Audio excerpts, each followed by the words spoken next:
And then into gaming news, where we dissect the most recent digital drama faster than your favorite speed runner can break records. We are talking about a kind of wild week, especially when it comes to the NetEase situation. Star Wars Eclipse might not be in trouble like we talked about last week. Marvel Rivals confirms some character leak information, though maybe don't get so excited about that. You don't know what's going on. And Microsoft just pushed back Fable until 2026. I mean, that's kind of that piece, but we've got a lot more to cover. So grab your controller, let's dive into the news for the week.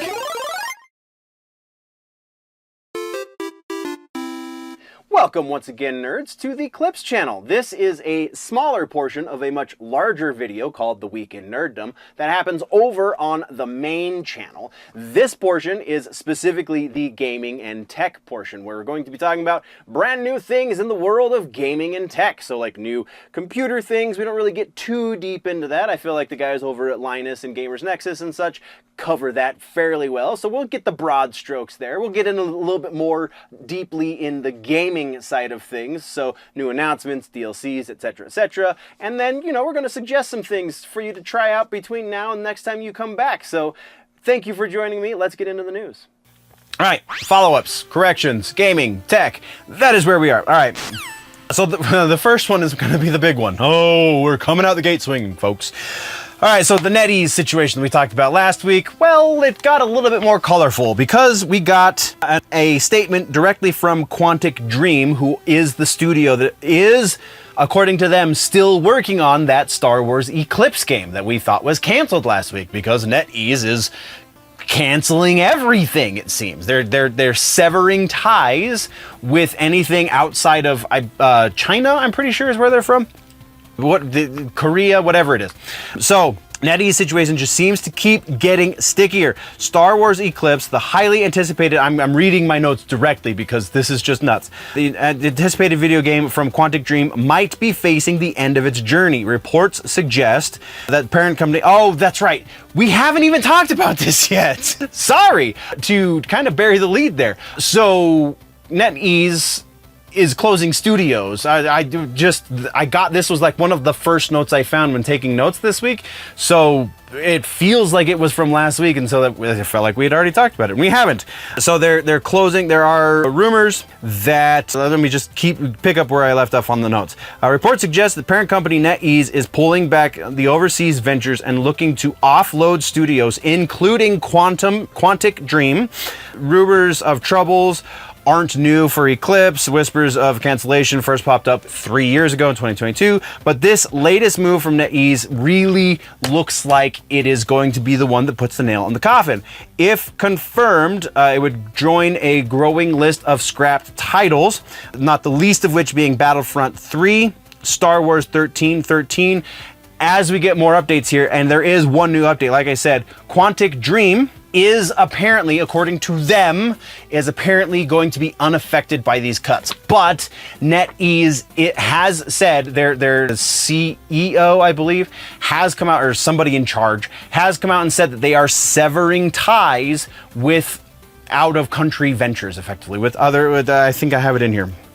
Offload, they're going to be offloading studios. So there's a lot going on there. It's going to get updates. We will keep you updated. From there, we have Marvel Rivals.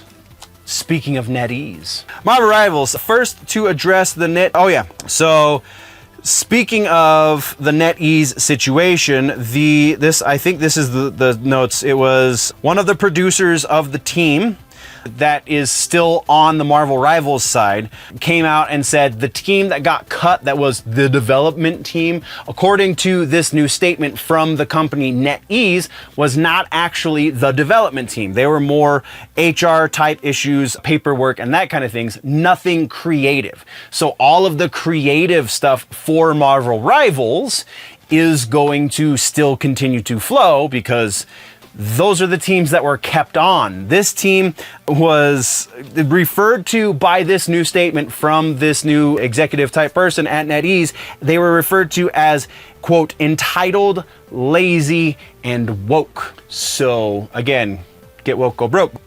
Anyway, New update to the Marvel Rivals side of the NetEase situation is there were some leaks that happened since we last talked, and there were a lot of them.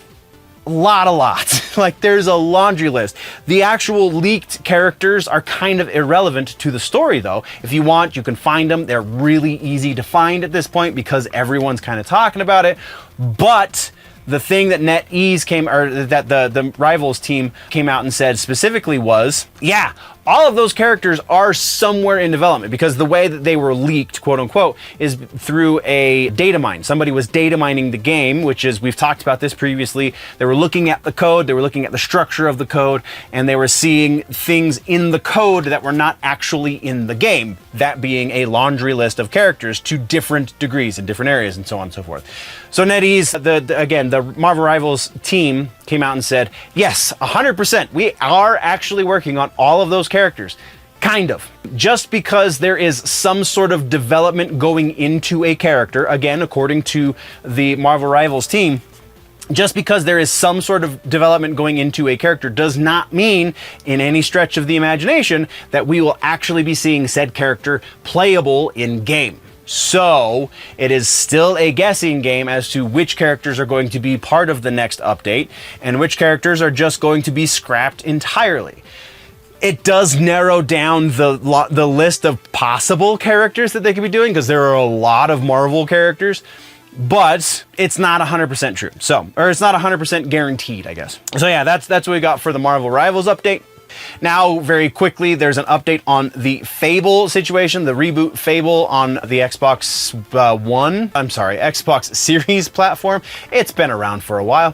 The Xbox Series platform, Microsoft has just announced that they are going to be moving it back to 2026 instead of late 2025 in order to just give it that little bit of extra time for development, which is very probably a good thing.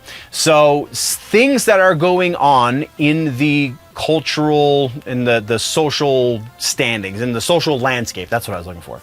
The cultural landscape, social landscape, what have you, sociopolitically and just in general with the gaming community, very different, or very much more vocal, I guess. Not super different from where they were when Fable was originally announced, and probably when Fable was originally going into development before they announced it. Like, sociopolitically, like, we are in a fairly differently accepted narrative, I guess is the way I think it makes the most sense. Because at the time when this game went into development, when this game was announced, there was a perception, a very different perception of, this is what we think the fans want, and this is what the fans actually want. And these two were not the same thing, by and large. And in the years since the announcement of this game, that has been made very, very clear. A lot of the stuff that is following this broken narrative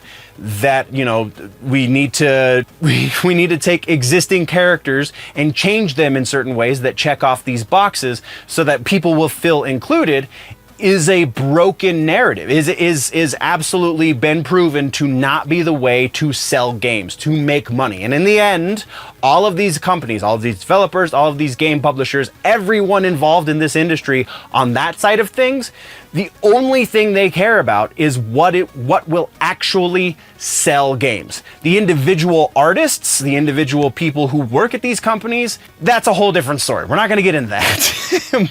But we do know what will sell games, and that is being made very, very, very clear. Take a look at the difference in character design from Marvel Rivals to something else that, to say one of the more recent Fortnite updates. Like, yeah, maybe that's not the best comparison to make, but like, just the different, the change. If you look at the female characters in Marvel Rivals, like, there's a noticeable difference in the way they're designed versus some of the other stuff that is a little bit more quote unquote woke. So these things are known. It seems that maybe Microsoft went, you know, maybe this thing that's pushing this agenda, that's driven by this narrative that isn't actually selling games, maybe that's a bad idea. Maybe we should fix some of this and give the fans what they actually want. At least that's how I'm going to be interpreting this, and that's kind of way too much to be spending on a release date change, so let's move on, shall we? Oh, and then speaking of closing studios, Warner Brothers Games is doing just that. They're joining NetEase. NetEase isn't necessarily closing studios, they're just selling studios that they own. Warner Brothers is closing studios. The 3 studios specifically that we know about are right now Monolith Productions, Player First Games, and Warner Brothers San Diego. So they're in charge of certain things, nothing really big, which is why they're getting closed. Because like I said, they're not making money, and that is the one thing that still matters to everyone is, well, we have to sell these games. If nobody's buying them, but they have the most virtue of everything else, where does that get us? That leaves me hungry and my kids out on the street. That's not a way to conduct a business. So if you're underperforming, as we're learning in other political situations, if you're underperforming, you're not needed, you can go home. And that's kind of where that is right now. So let's move on. All right, trailers. Super stoked here. Trailers. First trailer for the episode. Mortal Kombat 1 just dropped. It's not even a minute long trailer for T1000, but T1000 is the next update. We also now know that we are getting at least one more cameo. It is Madame Bo, aka gender swapped and age advanced Boraicho, because in previous iterations it was Boraicho that was the one who trained, maybe not the Lin Kuei or anything like that, or the Shaolin monks. No, yeah, he trained the Shaolin monks because he trained Liu Kang and Kung Lao, so makes freaking sense. Anyway, we've already talked about that. So Madame Bo is now going to be a cameo. Does not say specifically when she launches, unless I just missed some sort of fine print somewhere. We do know that T1000 will be out, I guess I should say Glacius to a certain degree, which, by the way, watch this trailer. I think Killer Instinct is going to come knocking at the Netherrealm doors and be like, hey, I think you guys owe us maybe a couple bucks because that looks a lot like our character. Just saying. Anyway, so yeah. T1000 is going to be launching, it's like 19 days from today, if I remember my counter from Mortal Kombat 1 correctly. Whatever day that puts us in. It's in March, somewhere in the middle. Yeah, so that's what we got. Oh, and also, speaking of Mortal Kombat 1, continuing with the news here, Mortal Kombat Pro League is underway. The first big competition, actually rather, I think it's the second big competition for this season, was Mexico. The results are in. My boy, MK Javier, sadly took 4th place in the tournament, which kind of breaks my heart, but he did lose. Well, he lost to he beat Sonic Fox, which is weird because Sonic Fox is the one who won the tournament. And then he lost to, was it Scorpion Prox, who took 2nd in the tournament. Scorpion Prox got beat by Sonic Fox. And then Nicholas, Scorpion Prox's twin brother, is the one who took 3rd. So congratulations to everybody involved. Super stoked that I got a Scorpion in the top 4 of the Mortal Kombat Pro League right now. Super stoked for that. That's what we got though for Mortal Kombat 1. And then our other trailer this week is Tekken 8, which is the other game. This is the game like I really want to get into. Wow, I haven't played Tekken for years, so it kind of hurts my brain going from Mortal Kombat to Tekken, but I love watching the tournaments and stuff. So this trailer is Anna Williams, character from the franchise for a long time. She will be dropping March 31st for early access. Very notable with her controls for this game is she has her bazooka like she always has. This time around, she gets to use it as a ranged weapon like usual, but also she's using it as a melee weapon, which is kind of cool. So yeah, go check out the Anna Williams trailer for Tekken 8, and that's what we got for trailers. Which puts us into some regular ass news. Starting things off, we have a brand new indie horror game called Mouthwashing. It has been growing quickly in popularity, but that's not news necessarily. The news here is that it is currently an indie PC game. It is going to, I don't know if I have the release window just yet. I don't know that it's been announced actually for a release window, but it is going to be making the jump from PC to console. It is going to be on, as it stands right now, it is going to be on Xbox Series, PlayStation 5, and the Nintendo Switch 1 sometime this year, as I think is the rough window that we have. And not only is it coming to all of those platforms, but it's coming in a physical release to all of those platforms. So even cooler. I have not yet played it. I have been told that I should, especially somebody even suggested that we do it on stream because it's kind of growing that fast. So I think we might, if we get to a streaming situation in the next couple weeks. It really depends on, honestly, really depends on the cost of the game and the demand it puts on my computer, because my computer's a little old, not gonna lie. But yeah, so it is getting a physical release. The exact date for that has yet to be announced. When it is, we'll follow up. Until then, let's move on. Let's move into some tech news, because I'm trying to get more sources, I guess is more appropriate, for tech. This one's kind of huge though, because it's everywhere. Everybody's talking about this, and it's NVIDIA. NVIDIA, the 5070 Ti has launched with the exact same supply issues as the 5090. And then the whole 5090 situation, everything's starting on fire again. So poor NVIDIA, listen to me. Reviews though for the 5070 Ti, it just seemed to be lukewarm at best. So I just don't understand. The reason I wanted to put this in here is because I think there's an interesting conversation to be had here. Because, like I said, my computer's fairly old. Like, I really just use it to edit these videos and check emails and things. Like, that's about it. So as long as it can run Premiere and DaVinci, like, that's all I really need it for, because everything else I do is done on some form of the cloud. So the reason I want to put this in here is because the PC gamers out there who are the first to get the new thing, like, the benchmarks for the 5070 Ti are barely above the 4070 Ti, like barely at all. So is this really a situation of gotta do the upgrade, or are we starting to get to the point as a culture where we realize that I don't need to upgrade my GPU every time they launch a new one? Just like with smartphones years, I mean, people still update them every year, but like, I feel like that's even starting to slow down. So are we to the point yet where the upgrades from iteration to iteration are small enough that you can hold on to your device for a few years? Or do we still feel the push to get the brand new thing every year when it launches? Like, let's talk about that one, because I'm very intrigued to see what the community has to say with that. From NVIDIA, now let's talk about the second biggest company in the world, and that's Apple.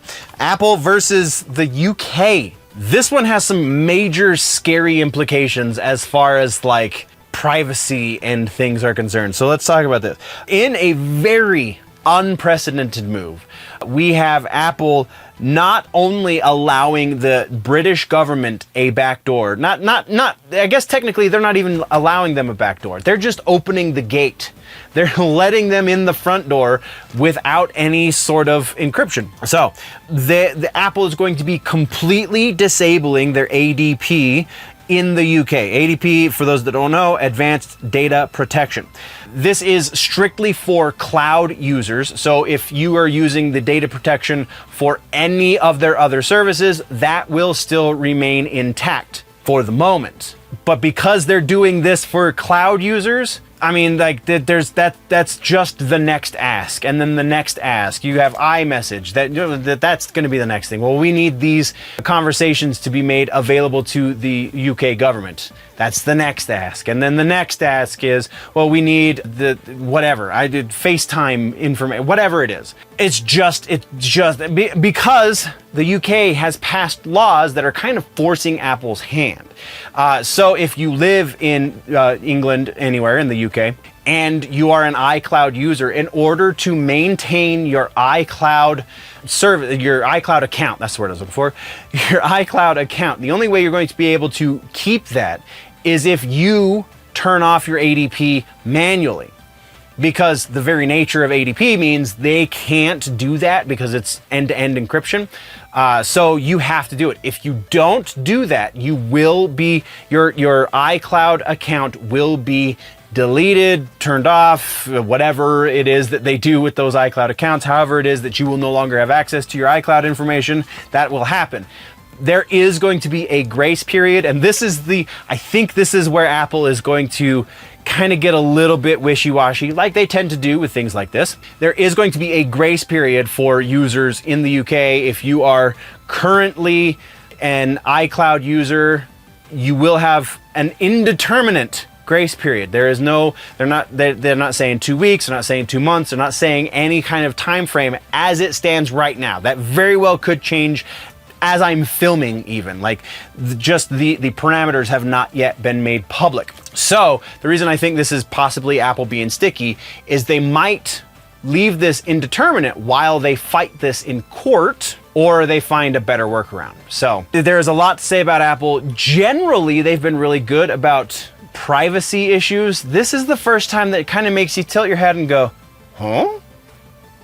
And then that puts us into our suggestions this week for gaming and tech. It is not a gaming suggestion, it is a tech suggestion. Actually, it's tech YouTube suggestion. Smaller channel, smaller by comparison to Linus Tech Tips, I guess, but Theo Joe is an amazing YouTuber, very dry technical information. He's pretty sarcastic and clever. Like, if you think, he's definitely got a nerd sense of humor. So like, be warned there, but he is incredibly helpful when it comes to tech issues that you might be having with your computer, or just kind of showing you really awesome stuff you didn't know your computer could already do. You don't even have to download anything new. You just got to know that the thing exists to use it, right? Theo Joe has definitely got me out of a couple of sticky situations in my personal computing life, so absolutely 100% recommend. That is your suggestion this week. Go check out Theo Joe's channel. I mean, he doesn't necessarily need my help, but I mean, every little bit counts, I guess. Thank you very much, nerds, for tuning in. If you want to level up your nerdy, geeky, pop culture knowledge, then don't forget to subscribe and do all of the things. Go check out the main channel, Generally Nerdy, for the larger portion. Again, you get all of the sections into one convenient video over on Generally Nerdy. The name of the show is The Week in Nerddom. Thank you for checking out this clip. We will see you next time. Before we go, though, always remember that if it's generally nerdy, it's probably here.